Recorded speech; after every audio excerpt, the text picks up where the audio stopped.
dalam nama Tuhan Yesus kami berdoa. Amin. Kita akan memuji Tuhan seperti biasanya. Ayo adik-adik yang ada di rumah untuk bangkit berdiri seperti Kak Ita sama kakak seperti ini. Kita mau memuji Tuhan dengan penuh semangat, jangan bermalas-malasan. Ayo semuanya bangkit berdiri, ikutin gerakan Kak Mariati sama Kak Ita. Kita mau bernyanyi bersuka di dalam Tuhan.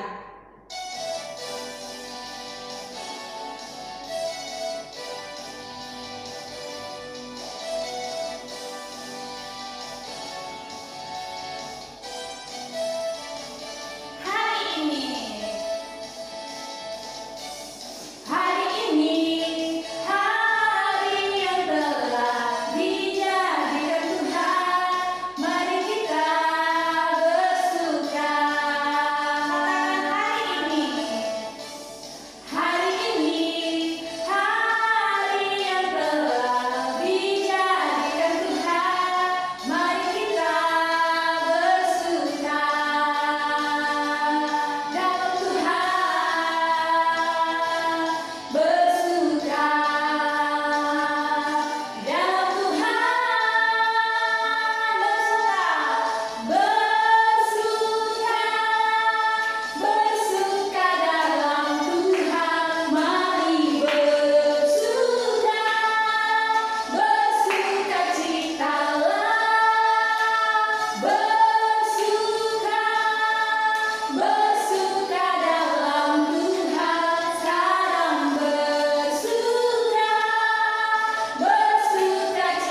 kita memuji Tuhan, kita bernyanyi firman-Mu pelita bagi kakiku. Kali kita mempersiapkan diri kita bernyanyi firman-Mu.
Biarkanlah firman-Mu yang kami dengarkan hari ini memberikan kami kekuatan dan pengharapan ya Tuhan di dalam kami menjalani hari-hari kami dan hidup kami ya Tuhan. Ajari kami senantiasa setia kepada-Mu ya Bapa. Berkati kami ya Tuhan dan berkati hamba-Mu yang membawakan firman-Mu ya Tuhan, sehingga hamba-Mu boleh memperkatakan apa yang Kau inginkan ya Bapa, apa yang Kau kehendaki. Terima kasih Tuhan Yesus, ini kami anak-anak-Mu, di dalam nama Yesus Kristus Juru Selamat kami hidup. Kami berdoa mengucap syukur. Amin. Adik-adik, apa sih yang kamu pikirkan ketika melihat seseorang yang sudah meninggal tiba-tiba datang menghampirimu, mengajakmu berbicara layaknya temanmu yang masih ada di dunia? Pastinya ketakutan ya. Itulah yang dialami para murid-murid ketika Yesus menampakkan dirinya kepada mereka semua. Firman Tuhan pada pagi hari ini diambil dari Lukas 24 ayat 36 sampai dengan ayat yang ke-49. Mari siapkan Alkitabnya. Buka Lukas 24 ayat 36 sampai dengan ayat yang ke-49. Ibu guru akan membacakan ayat ini bagi kita semua. Kalian semua di rumah menyimaknya dalam hati dan membacanya juga ya. Yesus menampakkan diri kepada semua murid. Dan sementara mereka bercakap-cakap tentang hal-hal itu, Yesus tiba-tiba berdiri di tengah-tengah mereka dan berkata kepada mereka, "Damai sejahtera bagi kamu." Mereka terkejut dan takut dan menyangka bahwa mereka melihat hantu. Akan tetapi ia berkata kepada mereka, "Mengapa kamu terkejut? Dan apa sebabnya timbul keraguan-raguan di dalam hati kamu? Lihatlah tanganku dan kakiku, aku sendirilah ini. Rabalah aku dan lihatlah, karena hantu tidak ada daging dan tulangnya, seperti yang kamu lihat ada padaku." Sambil berkata demikian, ia memperlihatkan tangan dan kakinya kepada mereka. Dan ketika mereka belum percaya karena girangnya dan masih heran, berkatalah ia kepada mereka, adakah padamu makanan di sini?" Lalu mereka memberikan kepadanya sepotong ikan goreng. Ia mengambilnya dan memakannya di depan mata mereka. Ia berkata kepada mereka, "Inilah perkataanku yang telah kukatakan kepadamu ketika aku masih bersama-sama dengan kamu, yakni bahwa harus digenapi semua yang ada tertulis tentang aku dalam kitab Taurat Musa dan kitab nabi-nabi dan kitab Mazmur." Lalu ia membuka pikiran mereka sehingga mereka mengerti kitab suci. Katanya kepada mereka, "Ada tertulis demikian, Mesias harus menderita dan bangkit dari antara orang mati pada hari yang ketiga. Dan lagi, dalam namanya berita tentang pertobatan dan pengampunan dosa harus disampaikan kepada segala bangsa mulai dari Yerusalem. Kamu adalah saksi dari semua ini, dan aku akan mengirim kepadamu apa yang dijanjikan Bapakku, tetapi kamu harus tinggal di dalam kota ini sampai kamu diperlengkapi dengan kekuasaan dari tempat tinggi." Amin. Demikianlah firman Tuhan yang telah kita baca. Kebangkitan Yesus merupakan pengharapan besar bagi dunia. Melalui kebangkitannya, kemesiasan Yesus dinyatakan. Ia berkuasa menyatakan pengampunan dosa bagi dunia. Kebangkitan Yesus sendiri menjadi perdebatan di antara para murid ya, adik-adik. Karena bagi mereka yang telah melihat Yesus bangkit, kebangkitan Yesus sangat meyakinkan. Tetapi bagi para murid yang belum melihat dia bangkit, cerita tentang kebangkitan Yesus menjadi tanda tanya yang besar. Benarkah dia bangkit? Injil Lukas 24 ayat 36 menceritakan tentang kehadiran Yesus di hadapan para murid pada saat mereka mempercakapkan kebangkitan Yesus. Ketika Yesus hadir di tengah-tengah para murid, ia menyapa dengan sapaan, "Damai sejahtera bagi kamu." Namun sapaan itu tidak ditangkap dengan baik oleh para murid. Hal itu terbukti dari keterkejutan dan munculnya rasa takut di antara para murid. Mereka menyangka melihat hantu. Yesus paham dengan perasaan para murid. Pertanyaan, "Mengapa kamu terkejut dan apa sebabnya timbul keraguan-raguan di dalam hati kamu?" digunakan Yesus untuk menjelaskan identitasnya. Yesus menunjukkan kepada mereka tentang kebangkitannya sebagai sebuah kebenaran. Kebangkitan Yesus bukan hanya dalam wujud roh, melainkan juga kebangkitan tubuhnya. Ia meminta para murid melihat tangan dan kakinya. Bahkan bila para murid belum percaya, mereka diminta meraba dan melihat dengan cermat. "Akulah ini, rabalah aku, dan lihatlah, hantu tidak ada daging dan tulangnya." Kalian bisa baca di ayat yang ke-39 ya. Sebagaimana penyalipan Yesus adalah penyalipan tubuh dan kehidupannya, kebangkitan Yesus juga merupakan kebangkitan yang utuh. Melihat penjelasan Yesus ini, perasaan para murid itu bercampur aduk ya. Ada perasaan tidak percaya, girang, dan heran. Untuk memantapkan keyakinan para murid terhadap peristiwa kebangkitan ini, Yesus meminta kepada mereka makanan. Para murid memberikan sepotong ikan goreng dan ia mengambil serta memakannya di depan mata para murid. Setelah Yesus makan, ia menjelaskan pada murid-muridnya bahwa sebelum kematiannya, Yesus pernah berkata bahwa semua nubuat tentang Yesus sebagaimana ditulis dalam kitab Taurat Musa, kitab nabi-nabi, dan kitab Mazmur harus digenapi. Agar para murid kembali mengingat perkataan-perkataan Yesus, ia membuka pikiran mereka sehingga mereka mengerti tentang kitab suci. Injil Lukas 24 ayat 46 bercerita tentang penegasan Yesus tentang dirinya. Kitab suci sudah menulis tentang dia dan semua nubuat kitab suci tentang dia digenapkan. Ia adalah Mesias yang menderita dan bangkit dari antara orang mati pada hari yang ketiga. Dalam nama Yesus, berita tentang pertobatan dan pengampunan dosa harus diwartakan kepada semua bangsa mulai dari Yerusalem. Mengapa berita pertobatan dan pengampunan dosa diwartakan mulai dari Yerusalem? Karena di Yerusalem para murid telah melihat peristiwa kekerasan dan penyaliban Yesus. Yesus yang tidak berdosa itu ditangkap, dicaci maki, diolok-olok, disalibkan hingga mati di kayu salib. Namun Dia yang disalibkan itu mengampuni semua kesalahan dari orang-orang yang telah memperlakukan Dia secara tidak adil. Sebagaimana Yesus sudah menyatakan pengampunan pada orang-orang yang menganiaya dan menyalibkannya, demikian juga dengan para murid. Mereka harus bertobat dari kebiasaan tidak mengampuni menjadi terbiasa memberikan pengampunan. Tuhan Yesus juga menyebut bahwa mereka adalah saksi dari semua itu. Saksi adalah orang yang melihat dan menceritakan apa yang dilihatnya.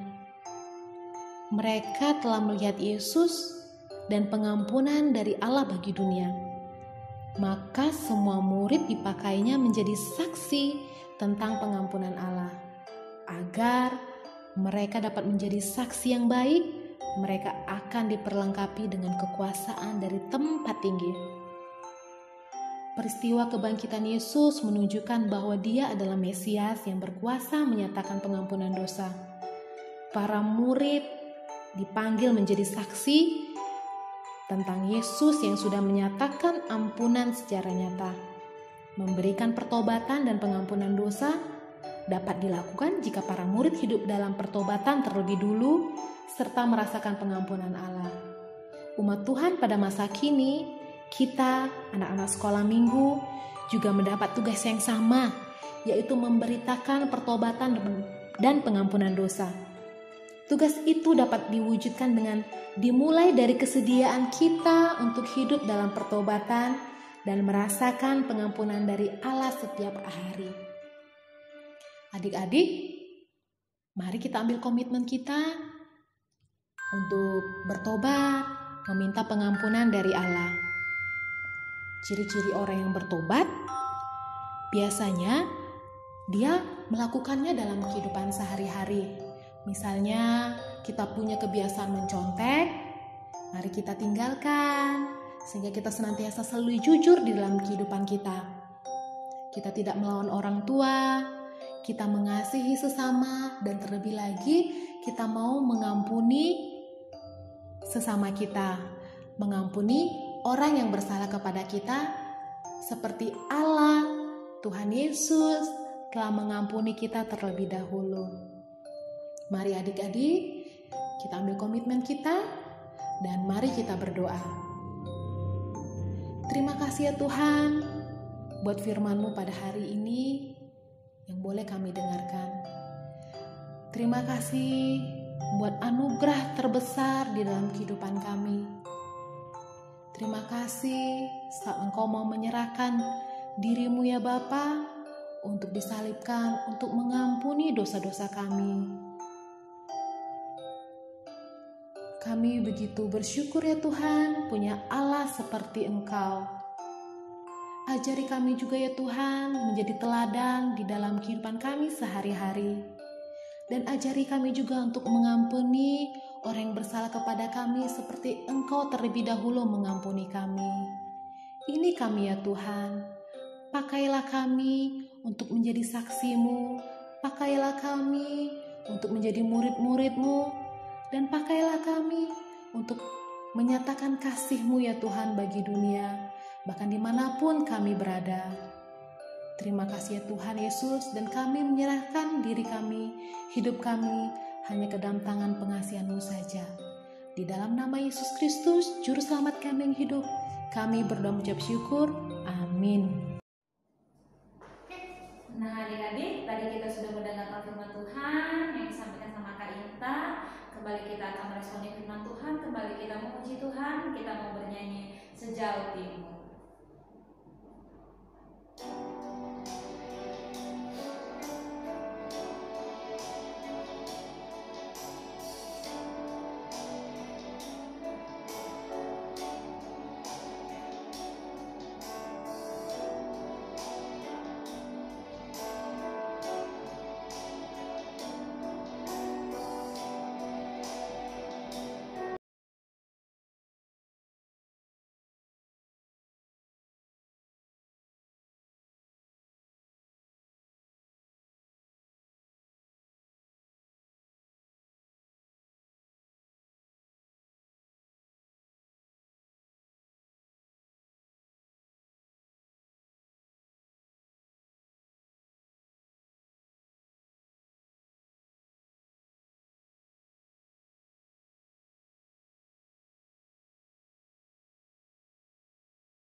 pulihkanku. Pengampunan yang kau beri, pulihkanku. Pengampunan yang kau beri, pulihkanku. Adik-adik, ibadah kita sudah selesai. Kita akan menutup ibadah kita pada pagi hari ini.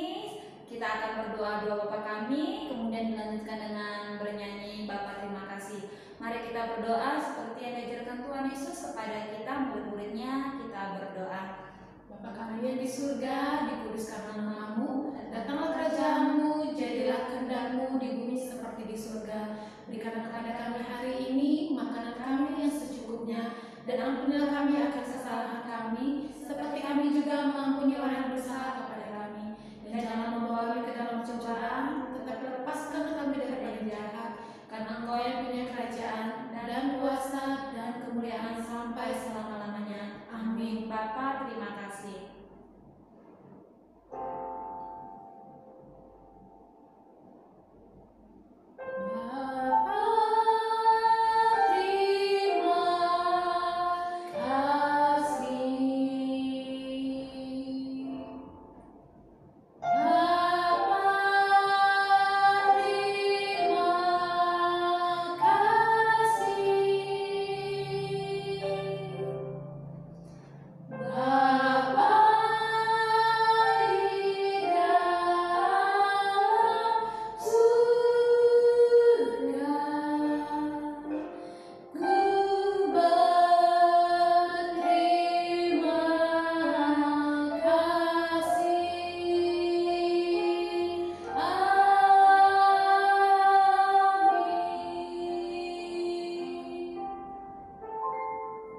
Ibadah kita telah selesai. Tiba saatnya kakak berdua undur diri. Sampai jumpa minggu depan.